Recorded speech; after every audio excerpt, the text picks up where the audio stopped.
ഞാൻ സവർക്കറെ ഇഷ്ടപ്പെടുന്ന ഒരു വ്യക്തി അതുകൊണ്ട് തന്നെ ഞാൻ പറയാം. സവർക്കർ അത്ര വലിയ ദോഷമൊന്നും ഇന്ത്യക്ക് ചെയ്തിട്ടില്ല, ഗുണം ചെയ്തിട്ടുള്ളൂ.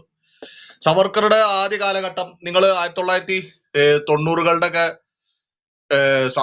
1900 ആ സമയങ്ങളൊക്കെ എടുത്തു കഴിഞ്ഞാൽ ഇന്ത്യൻ റവല്യൂഷണറിയുടെ ഫസ്റ്റ് കാലഘട്ടം, അതായത് ബാലഗംഗാധര തിലക് കോൺഗ്രസിലേക്ക് സജീവമായി വന്ന സമയത്ത് തിലകിനെ പിടിച്ചിട്ട് മറ്റേ ജയിലിലിടും, ബർമയിൽ കൊണ്ടുപോയിടും. 1909 സമയത്തൊക്കെയാണ്. അന്നാണ് ഈ വിപ്ലവം നല്ല രീതിയിൽ ഇന്ത്യയിൽ വളർന്നുകൊണ്ടിരിക്കുന്നത്. ബംഗാളിലാണ് ഏറ്റവും കൂടുതൽ വിപ്ലവം ഉണ്ടായത്. പിന്നെ ഒരു സ്ഥലമാണ് പഞ്ചാബ്. പാകിസ്ഥാൻ പഞ്ചാബ് ഒക്കെ പെടും അതില്, നമ്മുടെ പഞ്ചാബ്. അപ്പൊ ആ സ്ഥലങ്ങളിലൊക്കെ ഈ മറ്റേ ആ സമയത്ത് 1907 മുസ്ലിം ലീഗ് ഉണ്ടായി.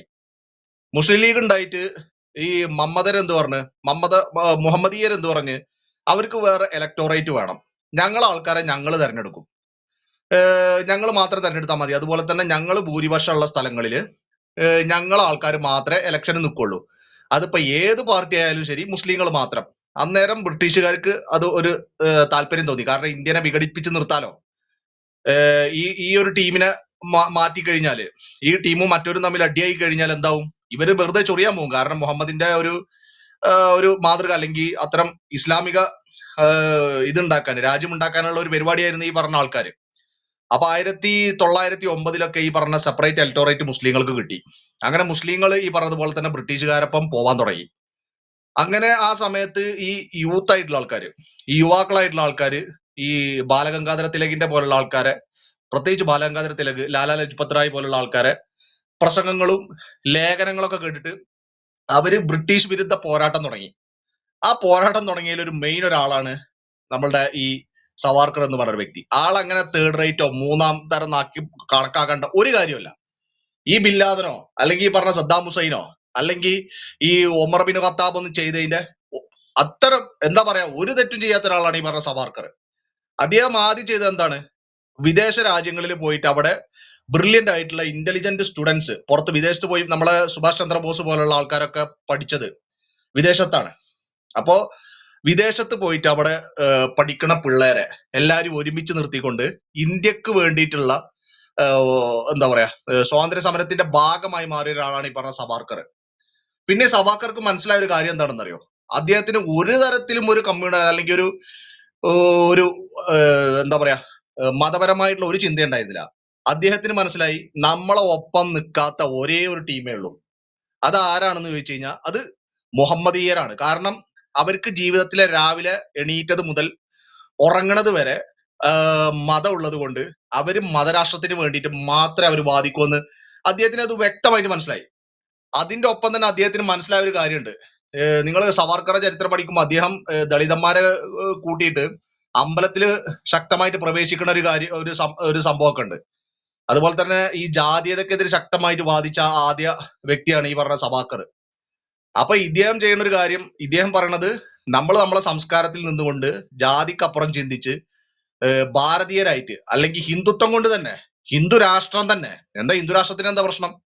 അറബ് രാഷ്ട്രമല്ലേ, അറബ് രാഷ്ട്രങ്ങളില്ലേ, അമേരിക്കൻ രാഷ്ട്രമുണ്ട്, അങ്ങനെ പല പല രാഷ്ട്രം, ഓസ്ട്രേലിയൻ രാഷ്ട്രമുണ്ട്, അതുപോലെ തന്നെ ഹിന്ദു രാഷ്ട്രം. ഹിന്ദു എന്ന് പറയുന്നത് ഈ ഒരു ഭൂപ്രദേശമാണ്. ഇവിടുത്തെ സംസ്കാരം, ഇവിടുത്തെ ജീവിത രീതിയുമായിട്ട് പോണ ആൾക്കാർ കാലങ്ങൾ കഴിഞ്ഞപ്പോൾ ചില ജാതികൾ ഉണ്ടായി, അത് മറന്നുകൊണ്ട് മുന്നോട്ട് പോകണം എന്ന് പറഞ്ഞ ഒരു വ്യക്തിയാണ് ഈ പറഞ്ഞ സവാർക്കർ. പിന്നെ ഇസ്ലാം എന്ന് പറഞ്ഞ ഈ ഒരു സാധനത്തിനോട് അദ്ദേഹത്തിന് എതിർപ്പുണ്ട്. അദ്ദേഹത്തിന് എന്നല്ല, ഒരുവിധം നമ്മളുടെ എല്ലാവരും ബഹുമാനിക്കണം ബാലഗംഗാധര തിലകിന് സത്യത്തിന് നല്ല രീതിയിൽ അറിയാം എന്ത് ഈ സാധനത്തിനെ, ഇസ്ലാം എന്ന് പറഞ്ഞ സംഭവത്തിനെ. ഈ തിലക് തന്നെയാണ് ഇപ്പൊ മഹാരാഷ്ട്രയിൽ നിങ്ങൾ ഈ ഗണപതി വിനായക ചതുർത്ഥിക്ക് ഘോഷയാത്ര കാണുമല്ലോ, അത് തിലകാണ് ഇത്ര മാസമായിട്ട് നടത്തിയത്. ഛത്രപതി ശിവാജി മഹാരാജാവിന്റെ ജന്മദിനം കഴിഞ്ഞു, അവിടെ മഹാരാഷ്ട്രയിൽ ഭയങ്കര ഉത്സവമായിരുന്നു. എന്താണ് അത് ആരുണ്ടാക്കിയത്? തിലകാണ്. തിലക് എന്താണ്, ഹിന്ദു രാഷ്ട്രം കൊണ്ടുവരണം എന്ന് പറഞ്ഞ ആളാ. അപ്പൊ അതുപോലെ തന്നെ ലാലാ ലജ്പത് റായ് ഹിന്ദു രാഷ്ട്രം കൊണ്ടുവരണം എന്ന് പറഞ്ഞ ഒരാളാണ്. ഇതിലെ ഹിന്ദു രാഷ്ട്രം എന്ന് ഉദ്ദേശിക്കുന്നത് മറ്റു സംസ്കാരത്തിന് അടിമപ്പെട്ട് ജീവിക്കലല്ല.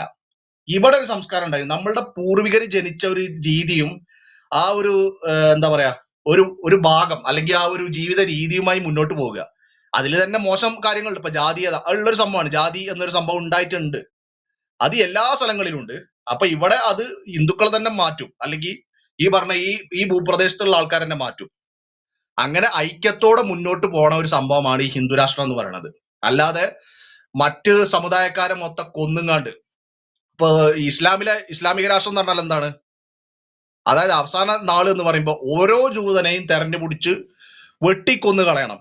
ക്രിസ്ത്യാനിയെയും യഹൂദന്മാരെയും ഒന്ന് ഉന്മൂലനം ചെയ്ത് ബിംബാരാധകരില്ലാത്ത ലോകം മൊത്തം കമ്മ്യൂണിസ്റ്റ് സിദ്ധാന്തം പോലെയാണ്. കമ്മ്യൂണിസ്റ്റ് സിദ്ധാന്തത്തിൽ എന്താ പറയണത്? ക്ലാസ്ലെസ് സൊസൈറ്റി, അതായത് ക്ലാസ് എന്ന് പറയുന്ന സംഭവം ഇല്ലാതെ എല്ലാവരും ഒരുപോലെയുള്ള ഒരു യുട്ടോപ്യൻ സംവിധാനമാണ് ഈ പറഞ്ഞ കമ്മ്യൂണിസം പറയണത്. അതേപോലത്തെ ഒരു സംഭവം തന്നെയാണ് ഇസ്ലാമും പറയണത്. ലോകത്ത് മൊത്തം ഇസ്ലാം. ഏത് ഇസ്ലാമാ? സുന്നിയാണോ ഷിയയാണോ? ഈ ഷിയാക്കളുടെ തന്നെ സുന്നികളുടെ തന്നെ കുറെ പതിനായിരക്കണക്കിന് വേറെ വിഭാഗമുണ്ട്.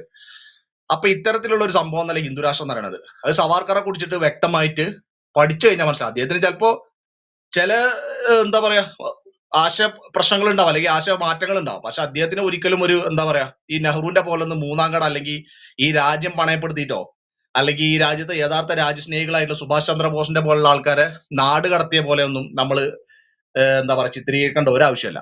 അദ്ദേഹത്തിന് എന്തെങ്കിലും അദ്ദേഹത്തിൻ്റെതായിട്ടുള്ള വ്യക്തിപരമായിട്ടുള്ള പല കാര്യങ്ങളും ഉണ്ടാവും.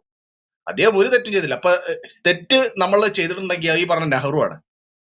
നെഹ്റു ചെയ്തത്ര ഒരു തെറ്റും ഒരു തെണ്ടിത്തരം ഒരാളും ചെയ്തിട്ടില്ല.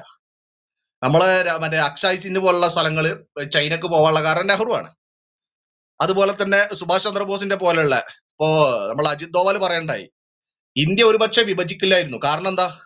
ഇവിടെ മുഹമ്മദ് അലി ജിന്നക്ക് ഒരേ ഒരാളെ വിശ്വാസമുള്ളൂ ഇന്ത്യയില്. അതായത് അധികാരമോഹമില്ലാതെ എല്ലാവർക്കും ഒരുപോലെ വീതിച്ചു കൊടുക്കാനും എല്ലാവരും നിലക്ക് നിർത്താനും പറ്റിയ ഒരു വ്യക്തി എന്ന് പറയുന്ന ഒരു പേഴ്സണാലിറ്റി, ഇന്നത്തെ നരേന്ദ്രമോദിയുടെ ഒക്കെ പോലുള്ള ഒരു പേഴ്സണാലിറ്റി സുഭാഷ് ചന്ദ്രബോസ് ആണ്. അദ്ദേഹത്തിനെ കൊല്ലാക്കൊല ചെയ്തിട്ട് അദ്ദേഹത്തിന്റെ ഒരു ഹിസ്റ്ററി പോലും ഇന്ന് കുട്ടികൾക്ക് പഠിക്കാനില്ല. എന്താണ്? എവിടേക്കോ മാഞ്ഞുപോയി.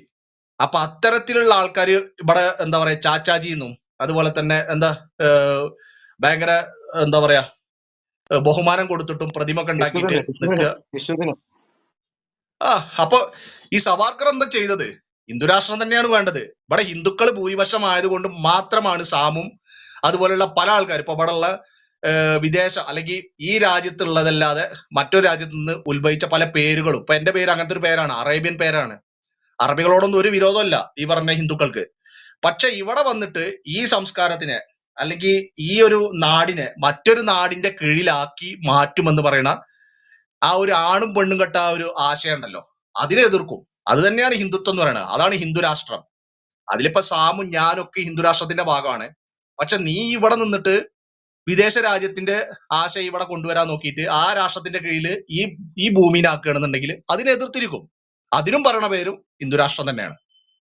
അതിൽ സവാർക്കർ പറഞ്ഞത് ശരി തന്നെയാണ്. സവാർക്കറിന് ചില ആശയക്കുഴപ്പങ്ങൾ ഉണ്ടായിരിക്കാം, അതൊന്നൊരു പ്രശ്നമൊന്നുമല്ല. മറ്റുള്ള ആൾക്കാരെ വെച്ച് സംബന്ധിച്ച് നോക്കുമ്പോൾ സവാർക്കർ ഒന്നും ചെയ്തിട്ടില്ല.